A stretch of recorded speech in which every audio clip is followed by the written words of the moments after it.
Uzbekistan is officially known as the Republic of Uzbekistan and is one of the main countries in Central Asia with a land area of approximately 448,000 square kilometers. The country is quite expansive.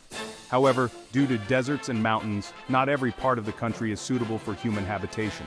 Uzbekistan has a population of approximately 35 million people, making it the most populous country in Central Asia. The capital city, Tashkent, is the most popular city in Uzbekistan and is often the initial destination for visitors. Tashkent was a significant trading hub, especially during the Soviet Union era. It was the second most popular Soviet city after Moscow and St. Petersburg. Today, it is home to approximately 3 million residents. Uzbekistan does not have a coastline along any sea, but has several lakes and rivers within its borders. The Aral Sea is the most notable among them. The Aral Sea used to be one of the largest lakes in the world and was even referred to as a sea at one point. However, it has since shrunk, unfortunately becoming a shadow of its former self. Uzbekistan is a gold-rich country, and it is not a metaphor. It is the fourth largest gold producer globally, with gold extracted from mines. Additionally, the region boasts various underground treasures, including uranium. Uzbekistan's terrain is so fertile that it ranks 5th in cotton production worldwide. The country also possesses natural resources like natural gas, oil, and coal. Looking back at the history of Uzbekistan, it was once the most popular living center in Central Asia. Merchants considered it a center between China and Europe, a Silk Road center where trade took place. Cultural interactions were quite common in Uzbekistan's history. The region's wealth and prominence attracted the attention of great rulers such as Alexander the Great and Genghis Khan. However, the Mongols deeply plundered and destroyed Uzbekistan throughout its history. After Genghis Khan, the great ruler Timur dominated the region. Timur was an art and culture enthusiast, and he brought scholars and philosophers from many parts of the world to Samarkand to ensure the development of culture in the region. During Timur's reign, significant Islamic schools were constructed in Uzbekistan, such as the Registan Madrasas in Samarkand, which are recognized by UNESCO as the first madrasas built in Central Asia. Today, the Islamic atmosphere in the region is preserved in all its glory.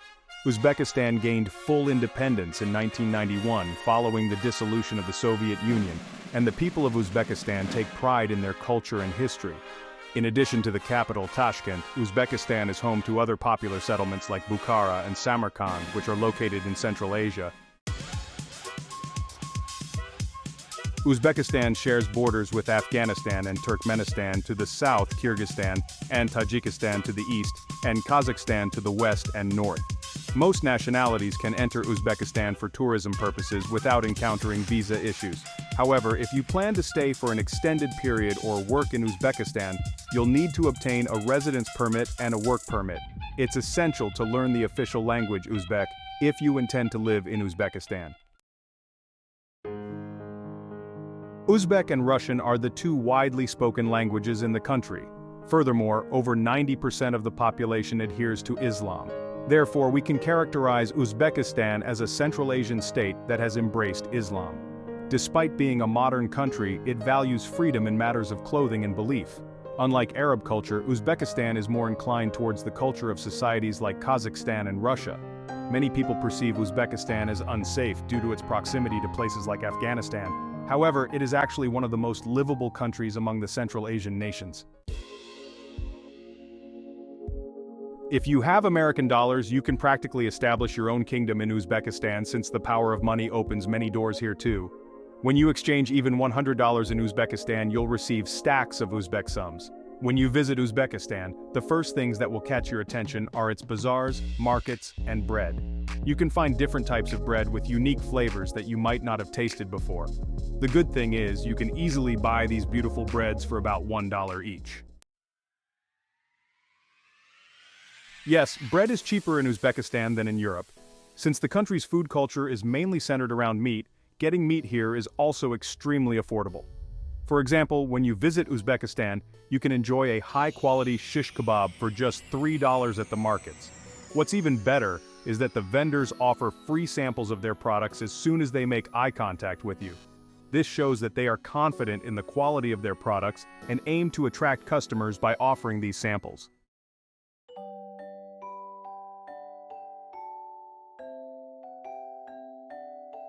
Uzbek people are known for their hospitality and friendly nature, and the marketplace is similar in size and appearance to those in Mongolia.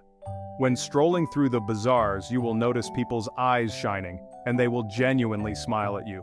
You can see the sparkle in their eyes and feel their warm and welcoming nature. However, while exploring Uzbekistan, you may encounter individuals who might try to scam you, knowing that you are a tourist and not familiar with the place.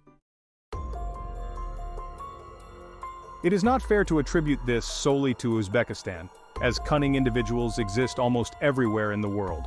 For example, they may charge you 3 times the regular price for a taxi or pose as officials at the entrances to museums in places like Bukhara and Samarkand, which are free and demand entrance fees. In souvenir shops, some may tell you prices that are much higher than they should be, playing tricks with your mind. Therefore, it is advisable to stay alert and be cautious when visiting a country. It's always a good idea to meet a local guide from that culture before exploring the country together.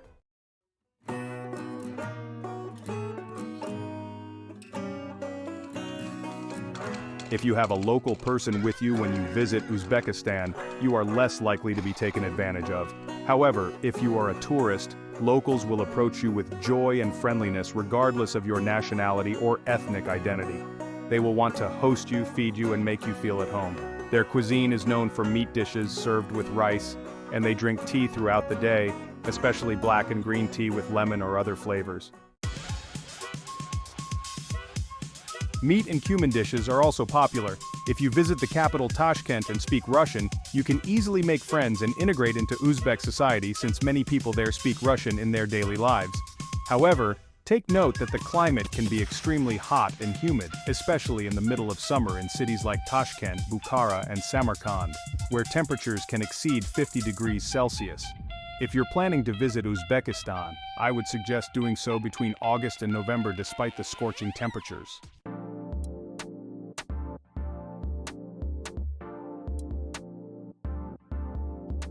You can enjoy a variety of nuts and fruits at reasonable prices.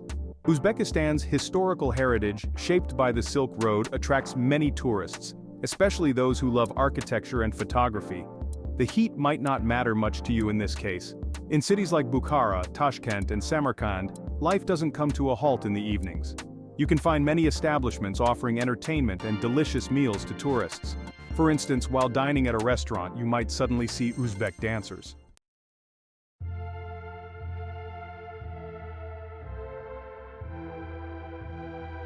Performing their unique dances in the square, the traditional costumes they wear sparkle brightly, and their dances are graceful and unique to Central Asian culture.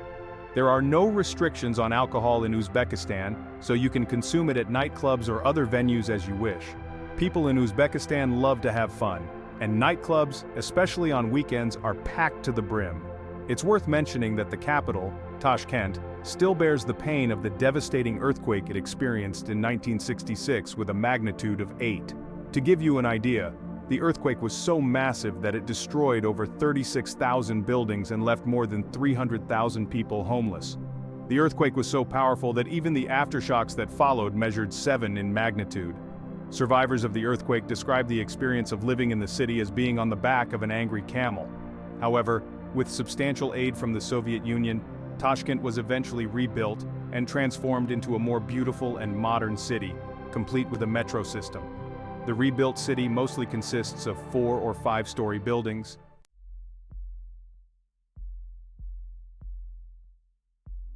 many of which were constructed after the earthquake. These houses typically comprise minimal apartments with 2 rooms, 1 living room and 1 bedroom, measuring around 70 square meters. Recently, due to the Russian-Ukrainian conflict, hundreds of thousands of Russians migrated to Uzbekistan, causing rental prices in the country to skyrocket. As a result, landlords are currently asking for at least around $500 in rent for these typical minimal apartments. If you venture onto the streets of Uzbekistan, you will notice that almost every vehicle is a Chevrolet. This is because Uzbekistan has collaborated with Chevrolet to produce more affordable vehicles for its people, resulting in Chevrolet becoming a monopoly on Uzbekistan's roads. Uzbekistan is a country with a significant portion of its territory surrounded by mountains and hotlands resembling deserts. The majority of its population lives in rural areas where people engage in sports like horseback riding and equestrianism, preserving the culture passed down from their ancestors.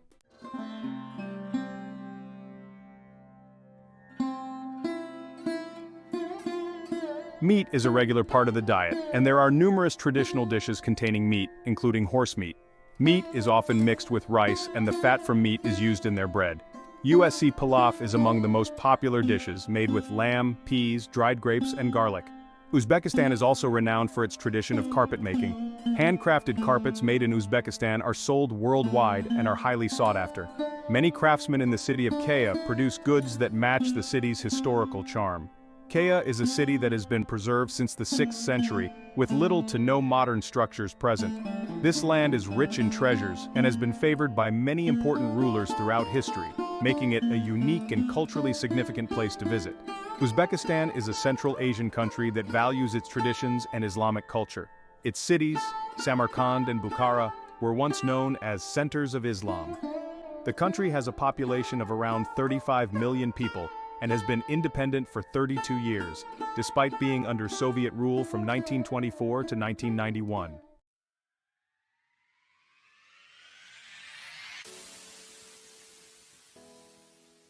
People held on to their identity, language, and religion. Uzbekistan is famous for its bazaars, which are the largest in Central Asia. The covered market in Tashkent looks like a dome or tortoiseshell. Locals do all their shopping here, and vendors offer free samples to entice buyers.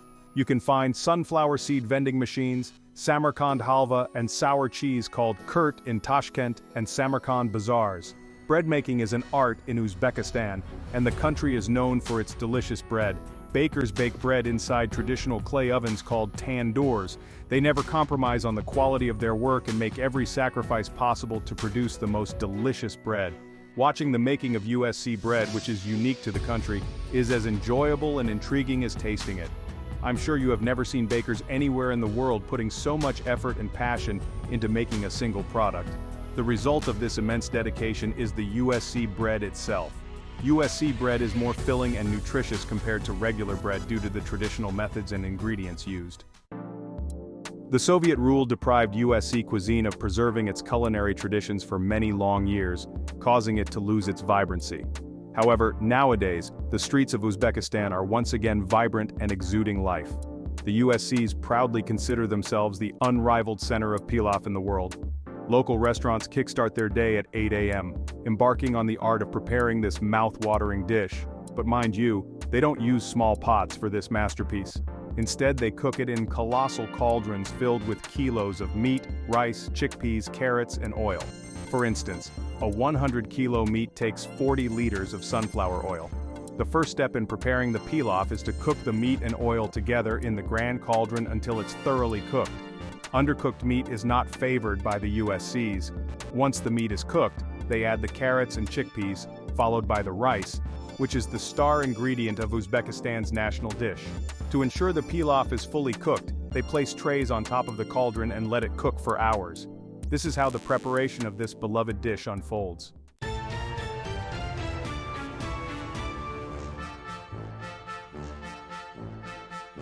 Meat, rice, chickpeas, carrots, and oil. For instance, 100 kilos of meat takes 40 liters of sunflower oil. The first step in preparing the pilaf is to cook the meat and oil together in the grand cauldron until it's thoroughly cooked. Undercooked meat is not favored by the Uzbeks. Once the meat is cooked, they add the carrots and chickpeas, followed by the rice, which is the star ingredient of Uzbekistan's national dish. To ensure the pilaf is fully cooked, they place trays on top of the cauldron and let it cook for hours. This is how the preparation of Uzbekistan's national dish generally unfolds. Once the meal is ready, the master chefs offer their prayers, gently blending the components that make up the pilaf and presenting it to the delight of their customers.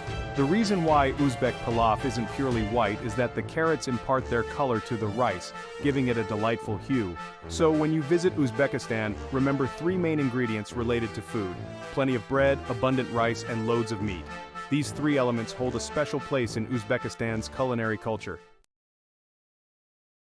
Therefore, if you have any plans to visit or live in Central Asian countries, you must have a fondness for meat and not hold any grudge against it. It's not just beef and lamb that you should try, but also horse meat.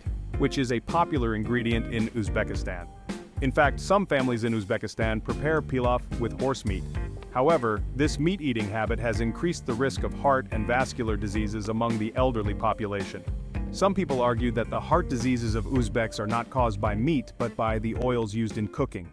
Apart from horse meat, there is also a distinct type of pastry known as samsa in rural areas of Uzbekistan. It resembles a seashell in appearance. People in rural areas of Uzbekistan prefer to make their bread and other dough-based products. They often use traditional oven fires for cooking instead of gas stoves. This traditional cooking method is one of the significant factors contributing to the deliciousness of Uzbek cuisine. Nearly every household in Uzbekistan has a closed oven where they prepare various pastries and bread inside this samsa pastry. They can include chicken or other types of meat. Uzbekistan is a country that not only excites people with its historical sites and cuisine, but also with its daily life. For example, Tashkent, the capital city of Uzbekistan, is the most populous city in Central Asia, with a population of 3 million. If you have been to Russia before, you may feel that the city reminds you of Russia in many ways. For instance, despite having a vast land area of 449,000 square kilometers, the streets and roads in Tashkent are very wide. The relatively small population in Uzbekistan has led to spacious roads and considerable distances between buildings in its cities. Uzbekistan has a rich cultural heritage that can be seen in its architecture. Buildings in the country have a striking resemblance to those found in Russia. Even the Soviet-era playgrounds are preserved in the back streets of the city. Such structures are found in many countries that were once part of the Soviet Union, brought a considerable number of Russian immigrants to Uzbekistan. And signs in both Uzbek and Russian languages can be seen in the capital. The Russian language holds great significance in the lives of Uzbeks, and bookstores are filled with Russian writings. Street vendors are a common sight in Uzbekistan, selling various products along the roadsides. Uzbekistan has opened up to the world and international chains have started establishing their presence in the country. However, it is disheartening to see children begging on the streets of Tashkent. When someone approaches you for money, they are usually being sent by someone else. And when they don't get anything, they disappear from sight. You might also notice pigeons painted in different colors on the streets. People charge money for taking photos of these birds as they earn money through them. The metro system is an essential mode of transportation in Tashkent, and people rely on it for inner-city travels. In 1977, the first metro in Central Asia was constructed and opened for service. One of the most impressive aspects of the Soviet era was their well-crafted metro stations, and Uzbekistan is no exception. Every metro station opened during that time captivated people with its visual appeal. Trains are commonly used for inner-city travel in Uzbekistan. The train staff are well presented in smart uniforms and receive a minimum wage of $320, with ordinary workers earning around $500. This low income has resulted in a significant flow of young people from Uzbekistan to European and American countries. Uzbekistan offers a diverse range of cultures and cuisines that are sure to satisfy any traveler. However, it falls short of being a country where one can earn a good income for a permanent living. If you enjoyed the video, you can support our channel by liking it and commenting. Subscribe if you would like to visit it again. See you in the next one.